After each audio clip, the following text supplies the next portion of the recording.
Welcome to For Good Measure, an interview series celebrating diverse composers and other creative artists. I'm Nanette McGuinness, Artistic Executive Director of Ensemble for these times. In this week's episode, we continue our Da Capo Conversations, a mini-series where we'll be giving familiar segments a topical twist. Today we revisit Anthony R. Green's and Zanaida Robles' perspectives on their advocacy work. Here's what Anthony R. Green had to say. With regards to social justice, I naturally have gravitated towards implementing that aspect of creativity into my practice.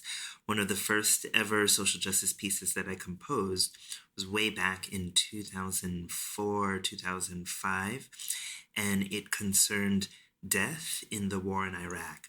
I had come across this article on the internet that basically said the amount of reported deaths in the war in Iraq is much lower than the amount of actual death in this war.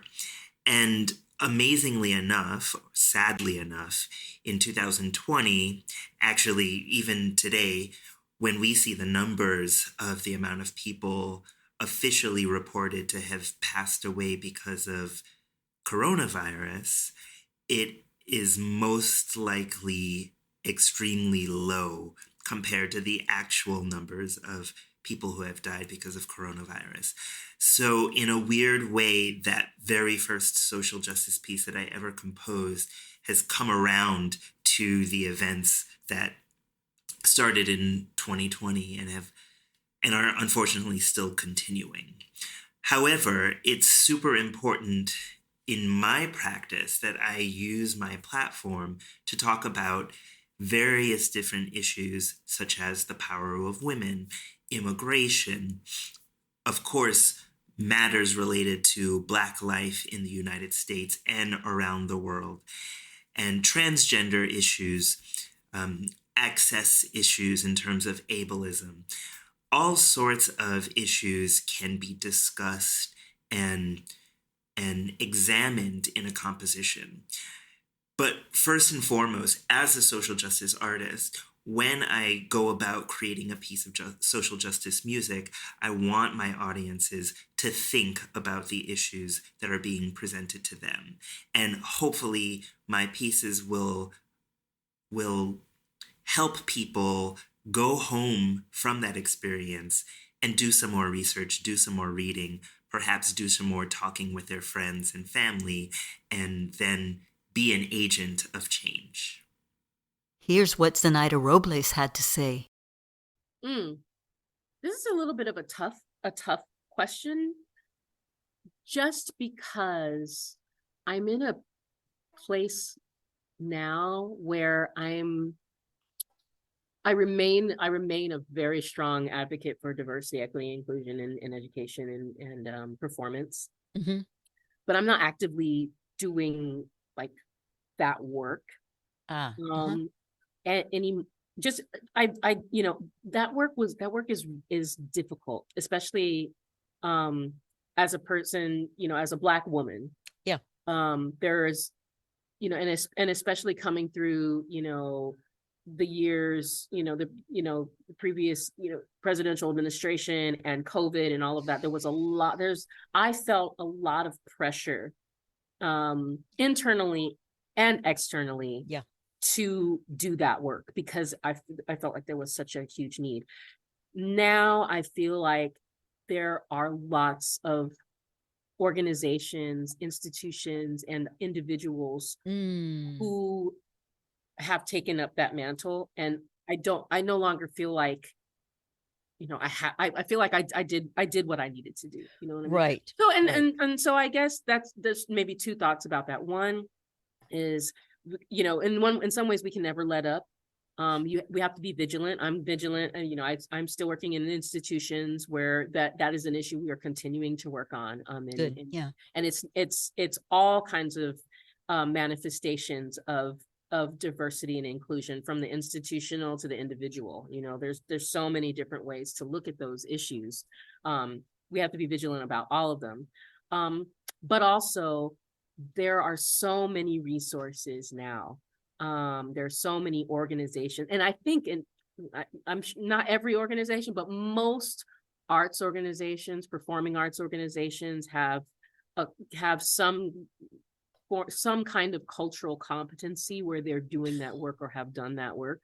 Right. Right. And I don't, and so in a way we're moving towards being, it can't be just, you don't just you can't just put a sticker and say, diversity, equity, inclusion certified. It's like we're living it now. We're in the you're not just stamping anymore. We're living it now. Yeah. And I think that has given me a little bit of peace to say, I don't have to represent what I used to have to, I feel like I had to represent, whether I really had to or not, I don't know. But now I feel there's a bit more freedom. There's a bit more space. We're a bit further removed from that intense time of hyper focus on it. Thankfully, there's been so much progress and so much work that put towards diversity, equity, inclusion, belonging, access, all of those elements. And there are so many others that, have done so much work and research and study and scholarship on this. I wouldn't even call myself, I've never been an expert, and I'm definitely, at this point, I'm watching others ascend and soar in this work, doing greater things and more than I could have ever imagined doing. And I'm very grateful for that. Right. So it's no longer a case of, if not I, who will? Yeah. And so you don't have to carry the torch because so many people are running with it. Exactly. And they're really, and I'm inspired by what I've seen. Yeah, I mean, there's a lot of, there are all kinds of people that come to mind in organizations and things like that, but there's so many, like wherever you are in whatever, sphere of the country you're in or the world that you're in, we have people in our midst now that are doing that work, and that makes me feel great. Thank you for listening to For Good Measures Da Capo Conversations, and a special thank you to our guests for joining us today. If you enjoyed this episode, please subscribe to our podcast by clicking on the subscribe button, and support us by sharing it with your friends, posting about it on social media, and leaving us a rating and a review. To learn more about E4TT, our concert season online and in the Bay Area, or to make a tax-deductible donation, please visit us at www.e4tt.org. This podcast is made possible by grants from the California Arts Council, the San Francisco Arts Commission, Grants for the Arts, and generous donors like you. For Good Measures produced by Nanette McGuinness and Ensemble for These Times, and designed by Brennan Stokes, with special thanks to co-producer and audio engineer Stephanie M. Neumann. Remember to keep supporting equity in the arts, and tune in next week for Good Measure.